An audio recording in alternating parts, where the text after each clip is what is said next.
Study IQ IAS, अब तैयारी हुई अफोर्डेबल।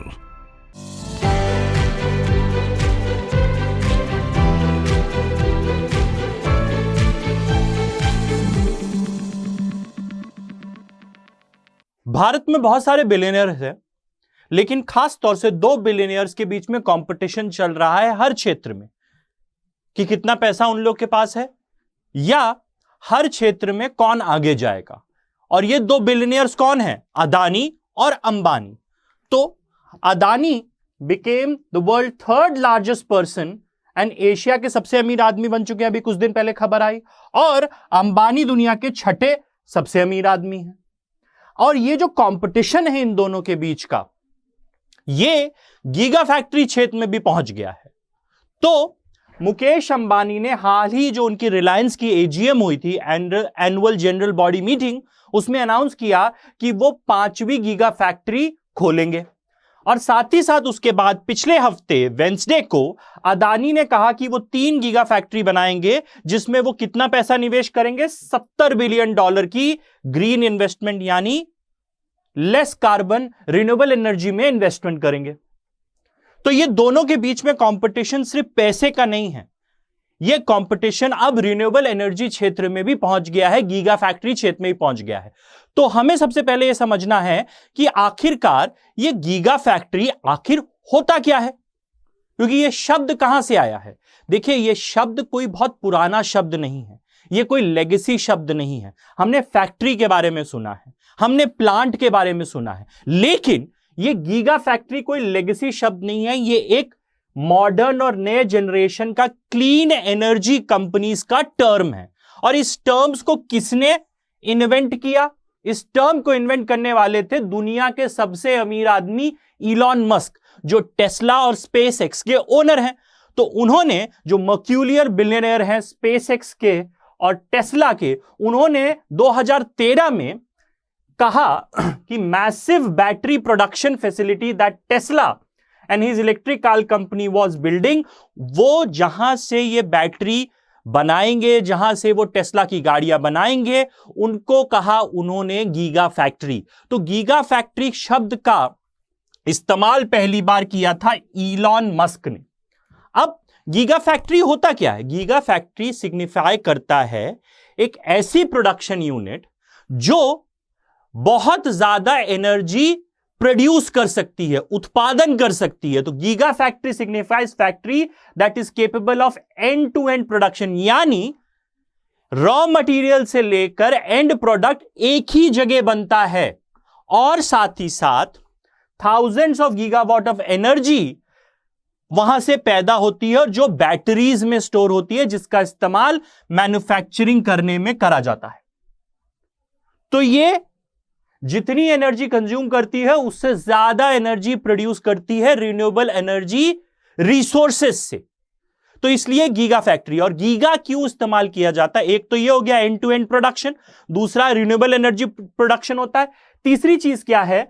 मैसिव फैक्ट्री होती है, यानी बहुत छोटी फैक्ट्री नहीं होती है, ये कई एकड़ में फैली हुई फैक्ट्रियां होती हैं। क्यों? एंड टू एंड प्रोडक्शन हो रहा है, यानी 10 जगह चीजें नहीं बन रही हैं, सारी चीज एक जगह बनती है। तो गीगा का मतलब क्या होता है? बहुत ज्यादा, स्केल बहुत बड़ा होता है। तो एक जगह कई एकड़ में फैली हुई फैक्ट्री को गीगा फैक्ट्री बोलते हैं। ठीक है, तो giga factory essentially brings together multiple companies and entities that source component, bring together highly specialized instruments and numerous business processes that are tied together to make such factory work। यानी कि एक जगह पे प्रोडक्शन करने के लिए जितनी चीजों की जरूरत होती है, सब एक जगह लाई जाती है, ताकि इकोनॉमीज ऑफ स्केल का फायदा हो। अगर आप 10 जगह 10 कंपोनेंट बना रहे हैं, फिर उसको शिप कर रहे हैं, फिर दूसरी जगह जाकर असेंबल कर रहे हैं, तो उसकी कॉस्टिंग बढ़ती है कि नहीं बढ़ती है? लेकिन अगर आप सारी चीजें एक जगह कर रहे हो, साथ ही साथ रिन्यूएबल एनर्जी इस्तेमाल कर रहे हो उसको प्रोड्यूस करने में, और उसको बैटरीज में स्टोर कर रहे हो, तो उससे फायदा होता है, एनवायरनमेंट का फायदा होता है, पैसा भी बचता है, और साथ ही साथ रोजगार सृजन भी होता है, यानी जॉब भी जनरेट होता है। तो giga factory deploys cutting edge technology, तो कटिंग एज टेक्नोलॉजी इस्तेमाल करते हैं जो एकदम लेटेस्ट टेक्नोलॉजी होती है जिससे पैसा बचे प्रोडक्शन में। साथ ही साथ पैसा बच रहा है, प्रोडक्शन ज्यादा हो रहा है तो उससे कमाई ज्यादा हो रही है, और साथ ही साथ जॉब्स क्रिएट हो रहे हैं, तो पूरी अर्थव्यवस्था का भी फायदा हो रहा है, लोगों का भी फायदा हो रहा है, पूरे मैन्युफैक्चरिंग प्रोसेस। यही गीगा फैक्ट्री करती। अब आगे बढ़े कि गीगा फैक्ट्री आखिर कितनी बड़ी होती है। तो अगर इलॉन मस्क की फैक्ट्री देखें जो नवाडा यूएस में बन रही है, अगर नवाडा यूएस में देखें, एरिजोना में है नवाडा, अगर वहां की बात करें यूएस में बन रही है, अभी सिर्फ 30% कंप्लीट हुई है वो, और वो कितने एरिया में है, 43 एकड़्स में है। अगर उसमें माले गिन लें यानी लेवल्स गिन लें, फ्लोर गिन लें, तो टोटल एरिया कितना हो जाता है, 121 एकड़ में वो फैक्ट्री फैली हुई है। यानी 93 फुटबॉल फील्ड्स जोड़ दो एक साथ, उतनी बड़ी फैक्ट्री है इलॉन मस्क की, जो अभी सिर्फ 30% बनी है। लेकिन यह सबसे बड़ी गीगा फैक्ट्री नहीं है। सबसे बड़ी गीगा फैक्ट्री कहां है, चाइना में है। वर्ल्ड लार्जेस्ट गीगा फैक्ट्री का ताज न्यू सेंचुरी ग्लोबल सेंटर जो चेंडू में है, चाइना में उसको है। वो कितनी बड़ी है, सारे फ्लोर्स मिला लो तो 433 एकड़्स में यह फैक्ट्री है। तो चाइना में सबसे बड़ी फैक्ट्री है। अब क्या बोला जा रहा है कि रिलायंस और अदानी दोनों गीगा फैक्ट्री बनाएंगे। रिलायंस ने पहले 4 फैक्ट्री अनाउंस कर दी थी और अदानी ने अभी 3 फैक्ट्री अनाउंस करी, और रिलायंस की एजीएम में 5वीं गीगा फैक्ट्री फिर अंबानी जी ने अनाउंस कर दी। तो यह समझना पड़ेगा कि उन लोग क्या बनाना चाह रहे हैं गीगा फैक्ट्री में, दोनों के दोनों, और क्या इससे भारत का फायदा होगा। ये जो कंपटीशन उनके बीच में हो रहा है, इससे क्या इंडिया का फायदा होगा? क्या इंडिया एक कार्बन न्यूट्रल इकोनॉमी बन पाएगा कि नहीं बन पाएगा? एक कार्बन न्यूट्रल अर्थव्यवस्था बन पाएगा कि नहीं बन पाएगा? यह सवाल का आंसर करने से पहले आपको एक बार बता दूं मैं कि आप मुझे ट्विटर, इंस्टाग्राम और टेलीग्राम पे फॉलो कर सकते हैं। कुंवर सर इकोनॉमी ग्रुप में ज्वाइन कर लीजिए। यहां इस सेशन की पीडीएफ, आपके कोई सवाल है, इन तीनों जगह आप मुझ तक पहुंच सकते हैं। साथ ही साथ आपको मैं ये भी बता दूं कि हमने फाउंडेशन बैच 5 अपना जो है वो लॉन्च कर दिया है। ये फाउंडेशन बैच 5 2023 का जो भी लोग 2023 में एग्जाम लिख रहे हैं, उसका लास्ट इवनिंग बैच है। 14 सितंबर से इसकी क्लासेस शुरू हो जाएंगी 6 बजे शाम से। तो जो भी लोग कॉलेज में हैं या काम कर रहे हैं, वो प्रिपेयर करना चाहते हैं, तो इसमें एनरोल कर सकते हैं। बहुत ही अफोर्डेबल प्राइस है। आज इसकी कीमत है 24,499 रुपए। अगर आप कोड इस्तेमाल करेंगे KP लाइव तो ये 18,999 का आपको मिल जाएगा। अब इसके अलावा एक और अनाउंसमेंट है। इस बैच में, इस फाउंडेशन बैच का क्या मतलब है? इस फाउंडेशन बैच का मतलब है कि आपको प्रीलिम्स और मेंस का जितना सिलेबस है ये एकदम बेसिक से पढ़ाया जाएगा, सारे सब्जेक्ट पढ़ाए जाएंगे। साथ ही साथ आपको इसमें बहुत सारी चीजें दी जाएंगी। खास तौर से आपको एक मेंटर दिया जाएगा जो आपकी हेल्प करेगा आपकी पूरी तैयारी में। आपको कोई डाउट है तो उसमें करेगा, आपका कोई पर्सनल इशू हो गया है वो डिस्कस करना है तो वो भी कर सकते हो, एकेडमिक इशू है वो भी डिस्कस कर सकते हो। ये सारी चीजें आप कर सकते हो। इसके अलावा बहुत सारी चीजें हैं इसके अंदर। आप इसमें एनरोल करोगे, ये सारी की सारी क्लासेस लाइव होंगी, 24 महीने की वैलिडिटी है, और साथ ही साथ लाइव के बाद वो रिकॉर्डेड सेशंस 24 महीने के लिए, 2 साल के लिए आप देख सकते हो। तो इसमें एनरोल कर लो। 24,499 में नहीं लेना है, 18,999 में लेना है, तो ये कोड का इस्तेमाल कर लो। आगे बढ़ते हैं। गीगा फैक्ट्री जो इंडिया में बन रही है, ठीक है। तो मुकेश अंबानी ने अपनी एजीएम में अनाउंस किया 5th giga factory as a part of Ambani groups Reliance group investment into low carbon energy. यानी हम सब अभी चाहते हैं, सस्टेनेबल डेवलपमेंट की बात होती है, सतत विकास की बात हो रही है, और सभी लोग चाहते हैं कि भारत एक ग्रीन इकोनॉमी की पाथ पे चले। यानी हम पॉल्यूशन कम करें, हम अपनी कार्बन कंजम्पशन कम करें और ज्यादा रिन्यूएबल एनर्जी का इस्तेमाल करें। तो उसी में प्राइवेट सेक्टर इन्वेस्टमेंट बहुत इंपॉर्टेंट, क्योंकि सरकार एक लिमिट में पैसा खर्च कर सकती है, प्राइवेट सेक्टर कर सकता है। तो उसी श्रृंखला में मुकेश अंबानी जी ने कहा कि हमने 4 गीगा फैक्ट्री की अनाउंसमेंट पहले कर दी थी, अब हम 5वीं और बनाएंगे। अब चार जो अनाउंस करी थी वो क्या थी? पहली क्या थी? एक थी एनर्जी स्टोरेज गीगा फैक्ट्री, यानी एनर्जी वहां जनरेट होगी, बैटरी से वहां स्टोर करी जाएगी। फिर एक ग्रीन हाइड्रोजन गीगा फैक्ट्री बनाएंगे, फिर इलेक्ट्रोलिसिस गीगा फैक्ट्री बनेगी, और एक फ्यूल सेल गीगा फैक्ट्री बना रहे थे। अब इन्होंने बोल दिया है कि अब हम इसमें एक और गीगा फैक्ट्री बनाएंगे जिसके माध्यम से, जिसके जरिए से हम 100 गीगावाट एनर्जी 2030 तक सोलर एनर्जी से पैदा करेंगे। भारत चाहता है कि 50% उसकी जो एनर्जी है, कंजम्पशन है, जो एनर्जी प्रोडक्शन है, वो रिन्यूएबल एनर्जी से आए। अब 100 गीगावाट यही लोग पैदा करेंगे, तो ये एक बहुत अच्छा कदम है हमारे लिए, क्योंकि अब प्राइवेट सेक्टर निवेश कर रहा है। आगे अगर हम बढ़े, ये एक बहुत बड़ा प्लान है। किस चीज के लिए?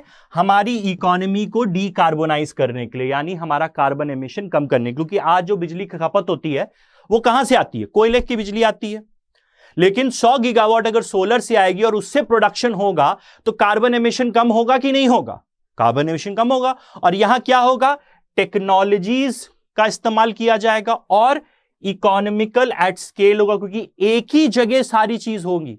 10 जगह 10 पार्ट नहीं बन रहे होंगे, एक ही जगह सारे पार्ट बनेंगे, सब असेंबल होगा और मैन्युफैक्चरिंग प्रोसेस कंप्लीट होगा। तो इससे पैसा बचेगा, एनर्जी, सोलर एनर्जी इस्तेमाल करी जाएगी, तो कार्बन एमिशन इंटेंसिटी हमारी कम हो जाएगी, तो हमारा जो टारगेट है वो भी मीट होगा।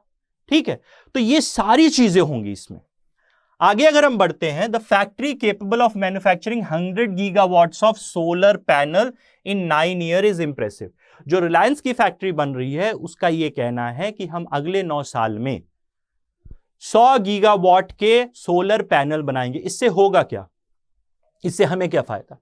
इसका फायदा यह है कि जो सोलर पैनल्स की अवेलेबिलिटी है भारत में वो बढ़ेगी, उसकी कॉस्ट कम होगी और ज्यादा से ज्यादा सोलर एनर्जी और सोलर पैनल्स का अडॉप्शन भारत में बढ़ेगा। और साथ ही साथ ये सोलर पैनल विदेश में एक्सपोर्ट भी किए जाएंगे, तो वहां से हमारी एक्सपोर्ट अर्निंग्स भी बढ़ेगी, यानी निर्यात करेंगे तो वहां से कमाई भी होगी। तो ये सारी चीजें हो सकती हैं, ये रिलायंस ने बोला है। अब a number of companies already manufacture more than 10 gigawatts of module a year, यानी बहुत सारी कंपनियां हैं भारत में जो अभी 10 गीगावाट के सोलर पैनल्स बना रही हैं, लेकिन रिलायंस का टारगेट है 100 गीगावाट का बनाने का, और वो भी एनर्जी एफिशिएंट तरीके से, गीगा फैक्ट्री के माध्यम से। तो एक अच्छा कदम है। Now scale exist for batteries too, यानी बैटरीज में जो सोलर एनर्जी से पावर आ रहा है उसको स्टोर किया जाएगा और वो इस्तेमाल करा जा सकता है पावर सप्लाई में भी। ग्रिड कनेक्ट कर देंगे बैटरीज से और वो हम लोग तक बिजली पहुंच सकती है जो वहां स्टोर हुई है। तो ना कि सिर्फ मैन्युफैक्चरिंग को इससे फायदा होगा, कंज्यूमर्स भी उस बिजली का इस्तेमाल कर सकते हैं कि नहीं कर सकते हैं। इलेक्ट्रिकल ग्रिड से जोड़ दिया जाएगा फ्यूल सेल को और उसके माध्यम से हमें भी बिजली मिल जाएगी, तो सस्ती बिजली मिलेगी, रिन्यूएबल एनर्जी मिलेगी, डीकार्बोनाइज होगी हमारी इकोनॉमी और हमारा बेहतर तरीके से विकास होगा, ग्रीन इकोनॉमी की पाथ पे हम आगे बढ़ पाएंगे। तो ये तो रिलायंस कर रहा है। अब अदानी जी कैसे पीछे रह सकते हैं? अदानी जी ने कहा भाई अंबानी तू कर रहा है तो मैं भी करूंगा, ऐसे कैसे, तू अकेले कैसे चलेगा, ये मार्केट तो मैं भी लूंगा। तो अदानी जो रिचेस्ट हैं इंडिया में और एशिया में, उन्होंने कहा कि वो 3 गीगा फैक्ट्री बनाएंगे, जिसके जरिए वो क्या बनाएंगे? सोलर मॉड्यूल्स यानी सोलर पैनल्स बनाएंगे, विंड टर्बाइंस बनाएंगे, रिन्यूएबल एनर्जी, हाइड्रोजन इलेक्ट्रोलिसिस यानी पानी से हाइड्रोजन बनाएंगे जिसका इस्तेमाल किया जा सकता है फ्यूल के तौर पे, वो भी रिन्यूएबल एनर्जी है। और इसमें वो $70 बिलियन की निवेश करेंगे 2030 तक। तो वो भी इसी धंधे में, इसी बिजनेस में आ गए, रिन्यूएबल एनर्जी के बिजनेस में। अब Adani group is stepping up investment across green energy value chain. देखिए भारत में सबसे बड़ी प्रॉब्लम होती है वैल्यू चेन की। आप कोई भी चीज बनाते हैं तो उसमें रॉ मटेरियल चाहिए होता है, उसकी कनेक्टिविटी चाहिए, फिर वो रॉ मटेरियल फैक्ट्री तक आना पड़ता है, फिर वो रॉ मटेरियल फिर वो प्रोडक्ट कंज्यूमर्स तक जाना पड़ता है। तो ये वैल्यू चेन होती है कि नहीं होती? और भारत में ये वैल्यू चेन एस्टैब्लिश्ड नहीं है, खास तौर से ग्रीन एनर्जी वैल्यू चेन। तो अदानी ग्रुप का यह कहना है कि हम ग्रीन एनर्जी वैल्यू चेन में, मतलब रॉ मटेरियल से लेकर फैक्ट्री, फैक्ट्री से लेकर कंज्यूमर्स तक पहुंचाने के लिए एक वैल्यू चेन क्रिएट करेंगे, जो $70 बिलियन लगाकर हम करेंगे, गीगा फैक्ट्री बनाकर एक ही जगह सब कुछ मैन्युफैक्चर करेंगे, जिससे रिन्यूएबल एनर्जी, हम वर्ल्ड के सबसे बड़े रिन्यूएबल एनर्जी प्रोड्यूसर बन पाए। ये उनका क्लेम है, ये उनका दावा है। अब अदानी जी का कहना है कि हम एडिशनल 45 गीगावाट रिन्यूएबल एनर्जी पैदा करेंगे इन गीगा फैक्ट्रीज में। ऑलरेडी अदानी ग्रुप 20 गीगावाट की रिन्यूएबल एनर्जी प्रोड्यूस कर रहा है। साथ ही साथ उन्होंने कहा है कि 45 + 20 यानी 65 गीगावाट की एनर्जी ये रिन्यूएबल सोर्सेज से क्रिएट करेंगे उन गीगा फैक्ट्रीज में। साथ ही साथ 3 मिलियन टन हाइड्रोजन पैदा करेंगे ये 2030 का, जिसका इस्तेमाल एक फ्यूल की तरह किया जा सकता है। आजकल हाइड्रोजन फ्यूल की बात हो रही है, ताकि हम लोग का जो डिपेंडेंस है क्रूड ऑयल पे, वो भी तो हमें कम करना है, क्योंकि हमारे इंपोर्ट्स इतने ज्यादा हैं। तो ये भी वो करने की बात कर रहे हैं। अब सवाल होता है कि इंडिया के लिए क्या बेनिफिट है इसका? इंडिया को क्या इसमें कंसर्न होना चाहिए कि उसके दो सबसे अमीर आदमी आपस में एक ही सेक्टर में भिड़ रहे हैं, कॉम्पीट कर रहे हैं? क्या इसका हमें नुकसान होगा, क्या फायदा होगा? देखिए, कंपटीशन किसी भी अर्थव्यवस्था में अच्छा होता है, माना जाता है। अगर वो कंपटीशन वेल रेगुलेटेड होता है तो वो अच्छी चीज है। तो भारत के लिए तो अच्छी चीज है, क्योंकि भारत ने अब हाल ही में हमारी कैबिनेट ने एक नई क्लाइमेट पॉलिसी अप्रूव करी है, जिसमें हमने यूएनएफसीसी को अपने नेशनली डिटरमिन्ड कंट्रीब्यूशन, यानी हम कितना अपने कार्बन इंटेंसिटी कम करेंगे, कितना रिन्यूएबल एनर्जी से अपनी बिजली पैदा करेंगे, इन सब के बारे में हमने कमिटमेंट की है। वो कमिटमेंट क्या है? वो कमिटमेंट सबसे पहले है, India now stands committed to reduce emission intensity of its GDP by 45% in 2030 2005 level पे। अगर हम 2005 में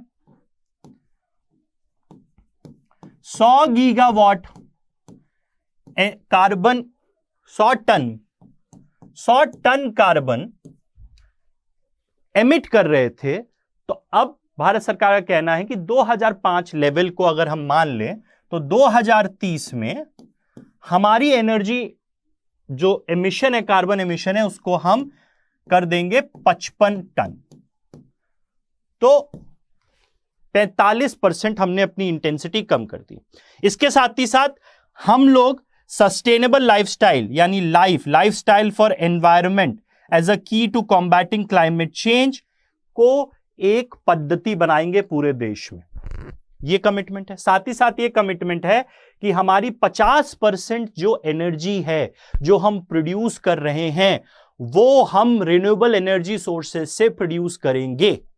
ये कमिटमेंट किया है। अब आज के समय अगर हम देखें इंडिया का एनर्जी मिक्स, तो सबसे ज्यादा कोल से आता है, उसके बाद रिन्यूएबल एनर्जी से आता है। तो 2022 में आज हम खड़े हैं 38.4541% हमारा रिन्यूएबल एनर्जी से आ रहा है। इसको हमें 50% ले जाना है 2030 तक। अब सरकार एक लिमिट में कर सकती है चीजें। अब इसी जगह जब प्राइवेट सेक्टर, अब अंबानी, अदानी जैसे लोग जब निवेश कर रहे हैं गीगा फैक्ट्री में, जिसके जरिए 100 गीगावाट एनर्जी, 65 गीगावाट एनर्जी जब रिन्यूएबल एनर्जी से होगी, तो ये टारगेट हम बहुत आसानी से मीट कर पाएंगे। हम इसको 50% ले जा पाएंगे। अगर हम आज की तरफ देखें तो कोल से कितना गीगावाट एनर्जी क्रिएट हो रहा है? 204। रिन्यूएबल एनर्जी से 114, हाइड्रो से 47, गैस बेस्ड 24, लिग्नाइट से 8, न्यूक्लियर से 7। अब इसको हमें बढ़ाकर 50% ले जाना है। तो इसमें अदानी अंबानी जो कर रहे हैं उससे बेनिफिट ही होगा भारत को। नुकसान किस बात का? निवेश उनका, प्रोडक्शन उनका, वो सारी चीजें प्रोड्यूस कर रहे हैं, इंडिया को बेनिफिट हो रहा है, इंडिया डीकार्बनाइज कर रहा है, इंडिया ग्रीन इकोनॉमी पाथ पे आगे बढ़ रहा है। तो इसमें तो भारत का फायदा ही फायदा है। अगर हम 2022 के रिन्यूएबल एनर्जी टारगेट देखें तो हमें 5 gigawatt energy small hydro project से प्रोड्यूस करनी है, बायोमास से 10, विंड से 60 और सोलर से कितनी करनी है हमें? 100 गीगावाट। और ये स्केल को हमें बढ़ाते जाना है, क्योंकि आगे जब हम जाएंगे, जैसे जैसे हमारी अर्थव्यवस्था बढ़ेगी, जैसे जैसे हमारे यहां और लोग आएंगे, सबका जैसे जैसे हमारी पर कैपिटा इनकम बढ़ेगी, तो उससे हमारा जो कंजम्पशन है एनर्जी का, हम जो एनर्जी को यूज कर रहे हैं वो यूज भी तो बढ़ेगा। तो हमें ज्यादा से ज्यादा रिन्यूएबल एनर्जी क्रिएट करनी है, प्रोड्यूस करनी है, और उसमें प्राइवेट सेक्टर का एक अहम योगदान होगा। और उसी में जो गीगा फैक्ट्री इन्वेस्टमेंट्स अदानी और अंबानी कर रहे हैं, ये भारत के लिए नुकसानदेह चीज नहीं है, ये अच्छी चीज है। इसकी वजह से भारत एक रिन्यूएबल एनर्जी मार्केट की तरह उभरेगा, लीडर की तरह उभरेगा, और साथ ही साथ प्राइवेट इन्वेस्टमेंट इसकी वजह से ज्यादा रिन्यूएबल एनर्जी में आएगा। तो ये भारत के लिए एक अच्छी चीज है। ये जो कंपटीशन है इन दोनों के बीच का, ये एक अच्छी चीज है भारत के लिए। इसी के साथ ये चीज आपको मुझे बतानी थी। आखिरी में जाने से पहले आपको एक बार फिर से बता दूं, आप फाउंडेशन बैच 5 में एनरोल कर सकते हैं। 18,999 रुपए इसकी कीमत है इसमें एडमिशन लेने की। आप ये कोड KP लाइव का इस्तेमाल करके इस कोर्स में एडमिशन ले सकते हो, अपनी तैयारी को एक नया आयाम दे सकते हो। ये क्लासेस 14 सितंबर से चालू हो रही हैं, 6 PM से चालू होगी। ज्योग्राफी से स्टार्ट हो रहा है, तो आप इसमें एनरोल कर सकते हैं। इसी के साथ आपको आखिरी में जाने से पहले बता दूं, आप मुझे ट्विटर, इंस्टाग्राम और टेलीग्राम से जुड़ सकते हैं। कुंवर सर इकोनॉमी से जुड़ जाइए। इस सेशन की PDF और कोई भी सवाल है तो तीनों सोशल मीडिया प्लेटफॉर्म से आप मेरे से जुड़कर पूछ सकते हैं। इसी के साथ thank you very much, bye bye, take care, जय हिंद। स्टडी IQ IAS, अब तैयारी हुई अफोर्डेबल।